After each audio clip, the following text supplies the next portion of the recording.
Avant même de commencer l'épisode, je vais mettre un trigger warning. L'épisode va parler de choses vraiment pas faciles. Donc si vous vous sentez pas, arrêtez-vous dès maintenant.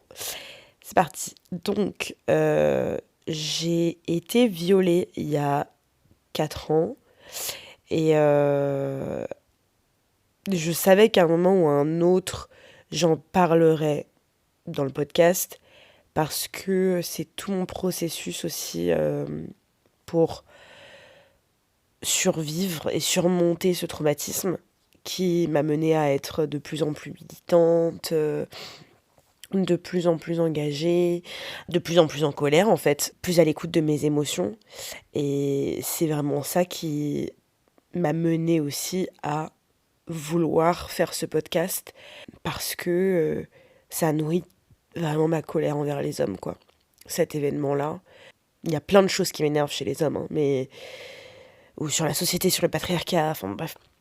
Mais ce truc-là, c'est, comme on peut l'imaginer, la goutte d'eau qui fait déborder le vase, à tous les niveaux en fait. En colère, en colère, en colère, en colère. Bref, tout ça pour dire que ces derniers mois, je vais pas bien du tout. Mais genre pas du tout. Je suis allée voir mon médecin qui m'a dit que je refaisais une dépression, enfin bref. Du coup, j'ai dû arrêter de travailler, j'ai dû faire une pause. Donc là, je suis en plein dedans.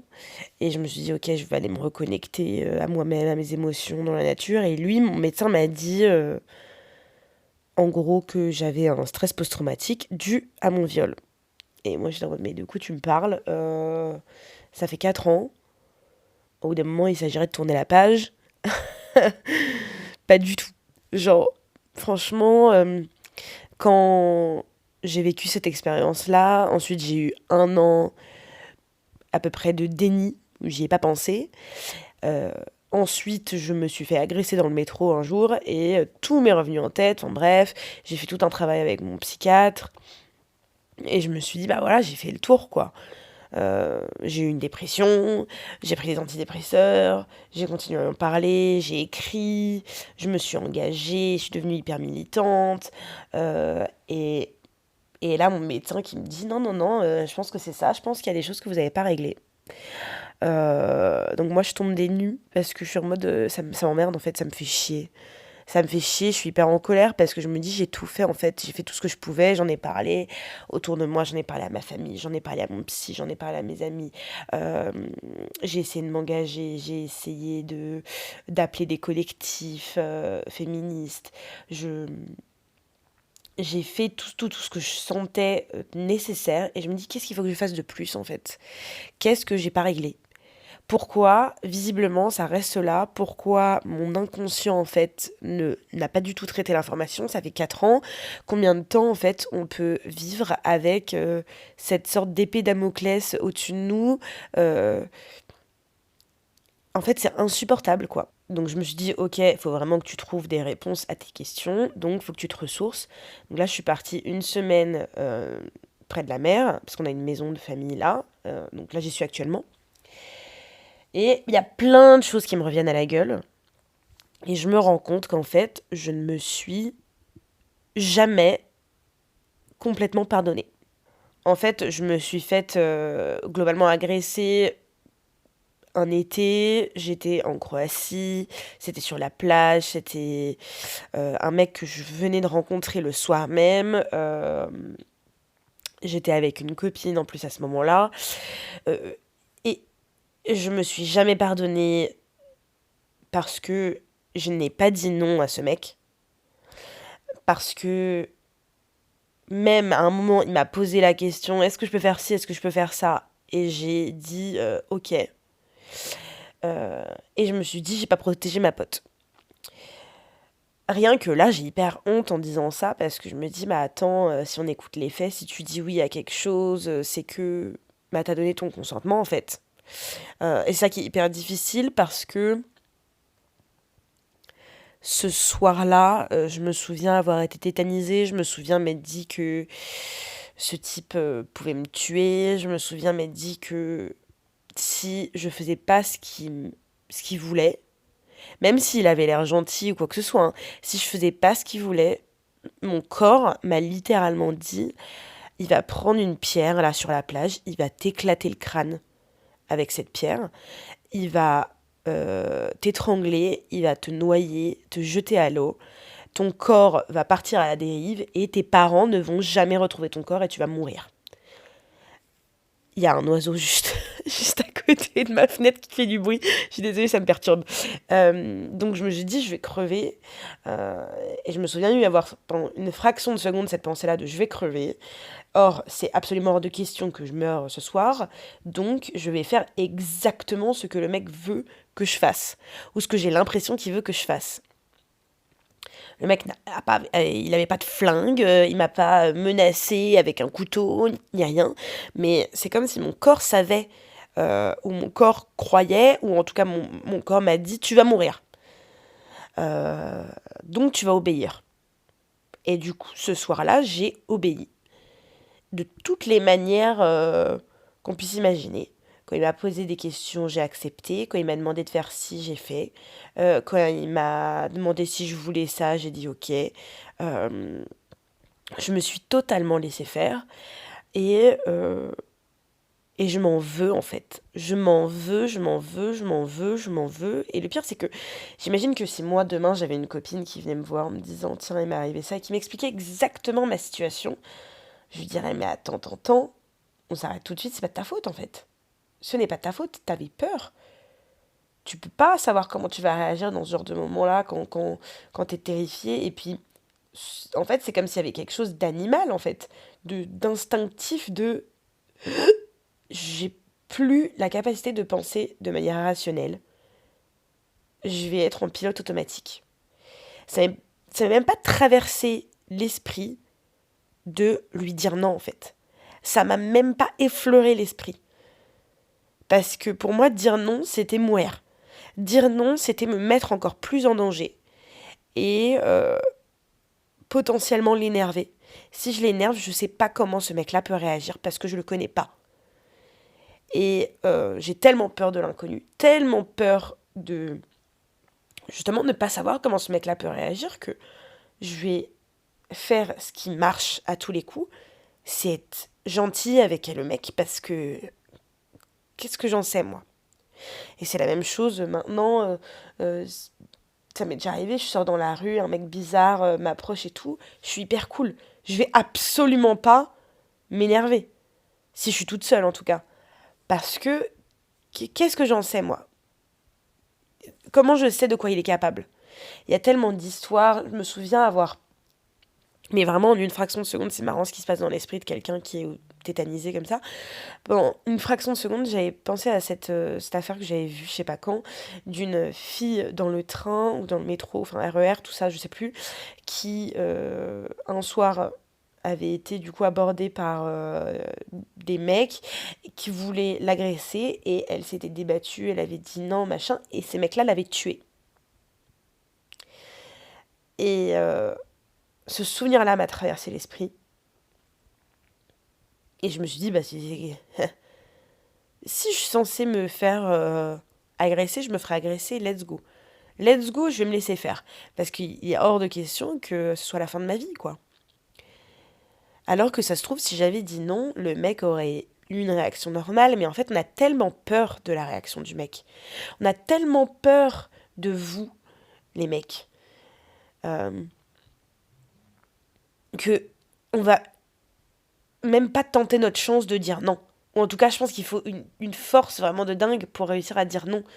Et j'admire les personnes qui réussissent à le faire parce que franchement, c'était pas possible quoi pour moi.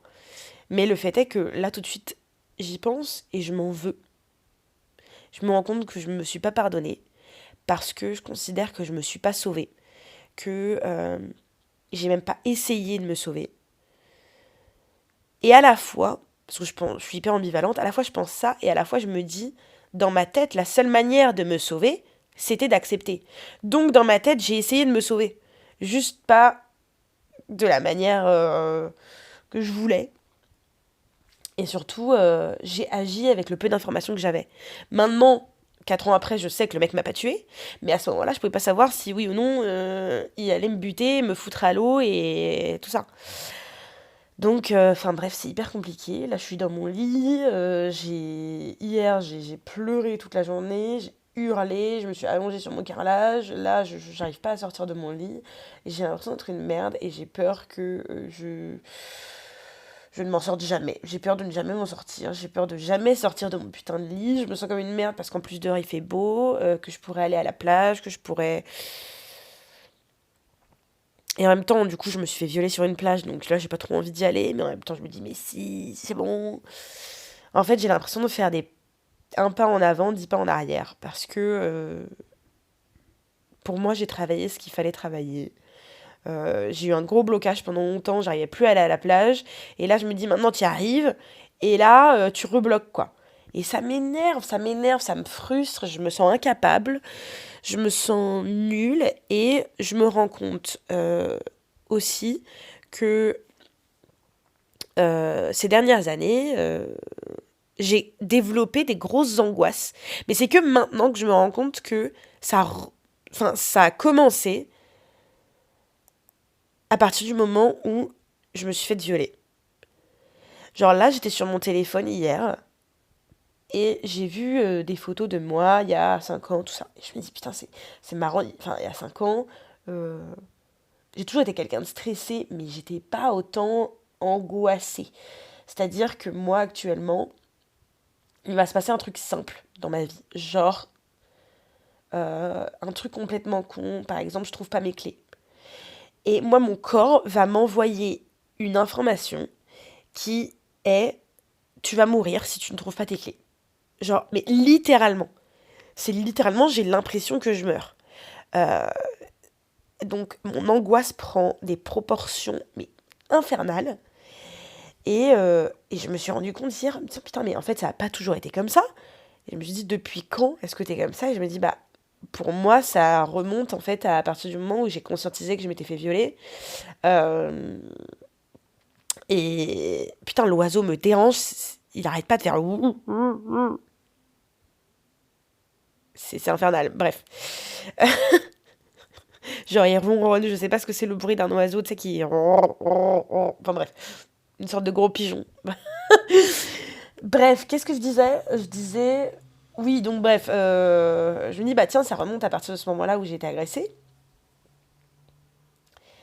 Et je me rends compte, cette angoisse, de un, elle est liée au fait que j'ai l'impression que je vais mourir. Et d'ailleurs, c'est exactement le sentiment que j'ai ressenti le soir de mon agression.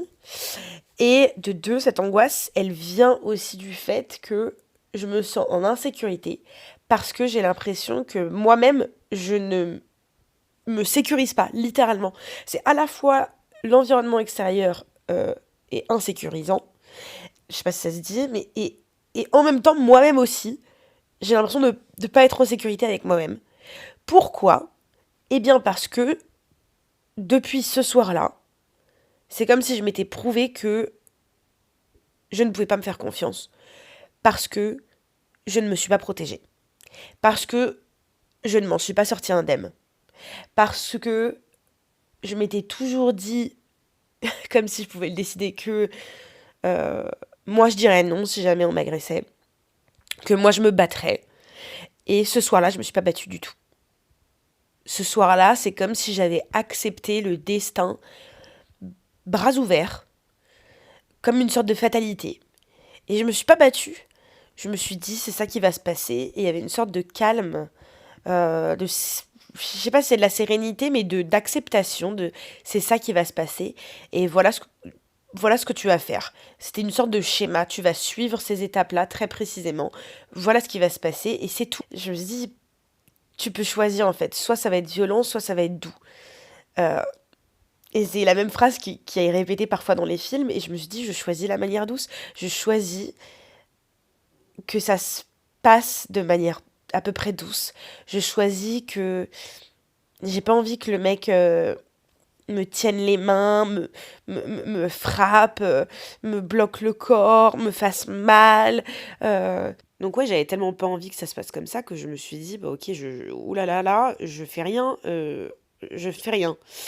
Et ce qui est quand même très intéressant, avec tout ce que je raconte sur la culpabilité, et là même le jugement que je fais de moi-même, parce que je sais que je me juge énormément, et voilà, euh, c'est que c'est une manière inconsciente, finalement, de reprendre le contrôle sur une situation dans laquelle on n'a eu absolument aucun contrôle. C'est-à-dire que c'est tellement insupportable de savoir qu'on n'a pas eu de contrôle sur ce qui nous est arrivé, de savoir qu'en fait on nous a enlevé toute possibilité de prendre des décisions, parce que à ce moment-là, là quand même j'ai dit à 5 secondes, j'ai décidé de ne rien faire, c'est même pas moi qui a décidé de ça, c'est-à-dire de manière totalement rationnelle, en pleine possession de mes moyens, non. C'est-à-dire que c'était une réaction automatique face à une situation de stress intense. C'est-à-dire, j'étais pas là en mode tralali la l'air, fleurette et pâquerette, tiens, qu'est-ce que je vais décider de faire? Voici la meilleure décision. Non, là c'est une fight or flight response, c'est animal quoi. Donc même ça, même dans ma décision de ne rien faire, c'est même pas ma propre décision.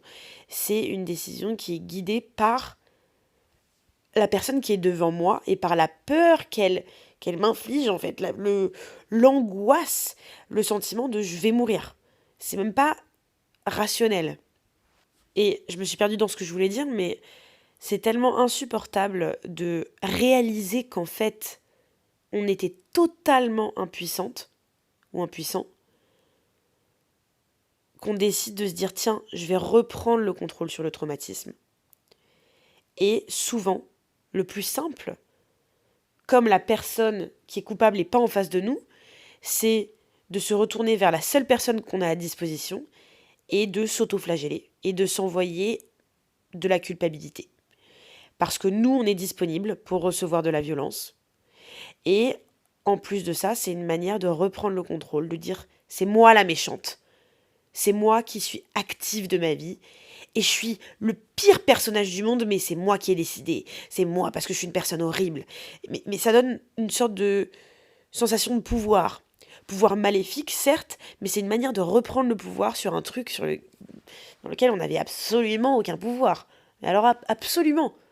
C'est-à-dire que le mec qui nous agresse à ce moment-là, c'est lui qui a le pouvoir. Et c'est regarder ça dans les yeux, c'est horrible. Franchement, c'est déconcertant. Hein. C'est pour ça que moi, j'ai énormément de mal. Ça me dévore de l'intérieur de devoir me dire, attends, il avait un contrôle total sur moi. Non, c'est pas possible. C'est pas possible. Je préfère me dire que c'est moi l'abominable créature de cette planète. Mais en même temps, bon, voilà, c'est une sorte d'ambivalence. Parce que parfois je me dis, ah non, c'est lui. Ouh. Parce qu'en réalité, c'est de sa faute. Hein, c'est pas la mienne. Mais parfois, mon inconscient, il préfère me dire non, non, non, non, c'est de ta faute à toi, alors que c'est faux. Mais du coup, ce qui est intéressant, c'est de faire la paix avec ça et de se dire ok, quand mon inconscient ou quand la petite voix à l'intérieur de ma tête, elle me dit ça, c'est qu'elle essaie de reprendre le contrôle. C'est qu'elle essaye de reprendre son pouvoir. C'est qu'elle essaye de vivre. C'est qu'elle essaye de s'affirmer. Et c'est positif. C'est positif. Mais bon, ensuite, il faut essayer de gérer la culpabilité pour pas que ça nous bouffe.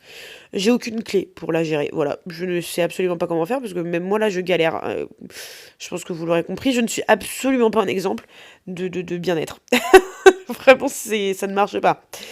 Mais bon, j'ai foi en l'être humain, enfin, j'ai foi en la femme, parce que les hommes, c'est compliqué, du coup.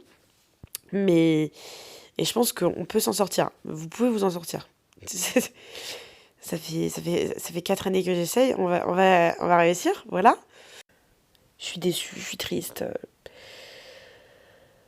Je suis en colère. Vous venez d'écouter un épisode du podcast En colère. Si vous êtes toujours zen, c'est que vous n'avez pas écouté assez fort. Vous trichez. Bon alors maintenant, soit vous allez